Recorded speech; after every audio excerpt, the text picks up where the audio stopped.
Alright guys, so this is how you use active noise cancellation on the AirPods 4 with active noise cancellation. So first, open the case and put both AirPods in your ears and just simply connect them to your phone. Make sure they're connected just like that. And then you can turn it on here if you press and hold, and then go to noise control, and then you can turn on active noise cancellation, and right away it activates. And if you want to turn it off, you just go to off, or you can go to transparency mode, or you can go to adaptive audio.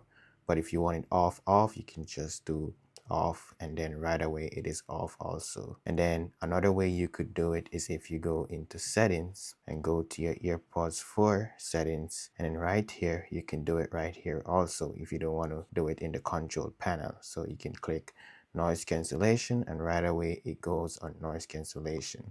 Now another thing that you should turn on if you don't want to have both earpods in your ears at the same time, you can turn on active noise cancellation in one earpod. So go to accessibility, and right here under noise control you see noise cancellation with one earpod. So this will work if you just want to use active noise cancellation on one earpod. You don't have to have both earpods in. So this is a really good feature if you don't like using both earpods at the same time. But yeah, that's pretty much how you use noise cancellation. This is on the AirPods 4. It's not the best as how it is on the AirPods Pro 2, but the noise cancellation sounds pretty good for AirPods without a silicone ear tip. But that's pretty much it for this video, guys. Let me know if you want to see a noise cancellation comparison between the AirPods 4 with active noise cancellation and the AirPods Pro 2, because a lot of people are saying that the AirPods 4 sounds better than the AirPods Pro 2. So let me know if you want to see my comparison. Also like the video if this video was helpful, and also subscribe to this channel because we're almost at 5,000 subscribers, and I want to get to 5,000 subscribers before the end of October. So subscribe so we can get there. Thank you guys for watching, and I'll see you guys in my next video.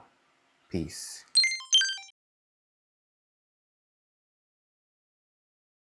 Also, if this doesn't work for you, just let me know in the comment section and I'll try to help you out down there.